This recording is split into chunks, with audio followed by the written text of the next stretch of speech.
Ryland Grace, aka Ryan Gosling, has been making the rounds, and this, I think you'll appreciate this. This is Ryan Gosling using Gen Z. I understood most of this. I understood most of this. Let's watch.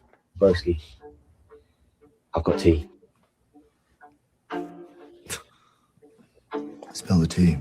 You've been chosen to pilot the Hail Mary mission. You capping? No cap. No cap?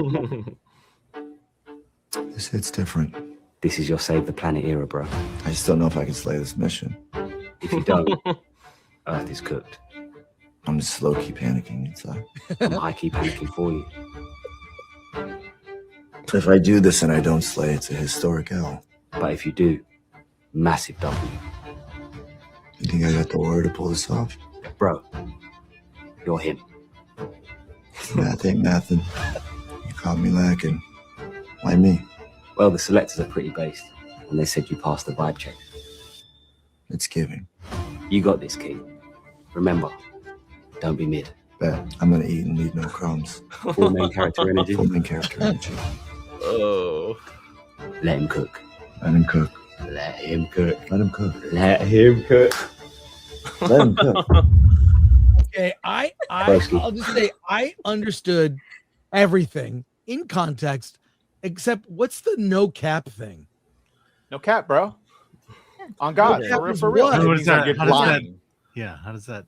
Yeah, no cap. Let's see. No cap's like, yeah, I'm not lying. Like, it's for real. Okay, so I'm No, not that's lying. capping just means lying. No cap, bro. No cap. No On cap. God. Here's Ryan Gosling also. I guess we found this on TikTok, which I don't have a TikTok, but we can watch this. It's on his motivation. Let's take a look at this. And we'll see. Now let's see. How do we here's the volume. Like the last decade that they almost have become inevitable. It feels like predestined at this point. And I think what he's done. Wait, let me try that again. We're gonna start over. With apocalyptic narratives for like the last decade that they almost have become inevitable. It feels like predestined at this point. And I think what he's done is, and what he does with his work is he creates an opportunity to pivot away from this idea that maybe the future isn't something to fear, rather just to be figured out.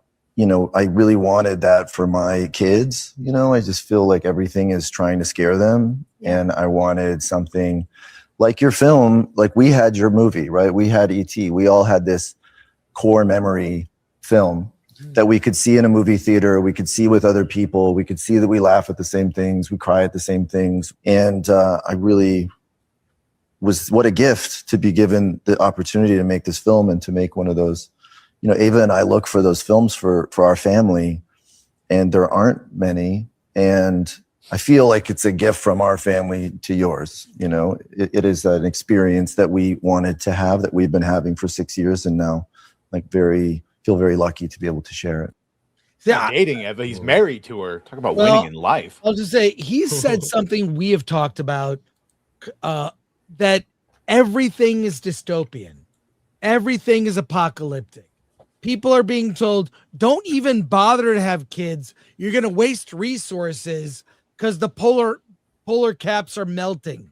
Like the amount of apocalyptic and dystopian stories, not only, stories, at the movie theater and on television, but in the news, it's really disheartening. And I've been saying this for so long. We need hopeful stories to get us through. We need things to aspire to be, or aspire to see people who are, many ways better than us, like a hopeful Superman story. And Gosling said, well, he put on the gauntlet and said, I'll do it myself. Because he's the exception, not the rule. Right. Like, most of this shit is written by people that think we have a dictator king and that everything's horrible and there's Yahtzees on the streets abducting people. So, like, it's not even in them to write hopeful, positive things of the future. They can only about what they're perceived right now. So you get all the fun content that we've been getting. And then someone like Ryan and other people a little more sane that maybe have a little more balanced view and hope for the future are capable of seeing stuff like this. And it's being rewarded because, people are over the nihilism. I mean, in science fiction, in fantasy, all of these things, your imagination can just run wild and the possibilities are endless. You can tell all kinds of stories in these genres.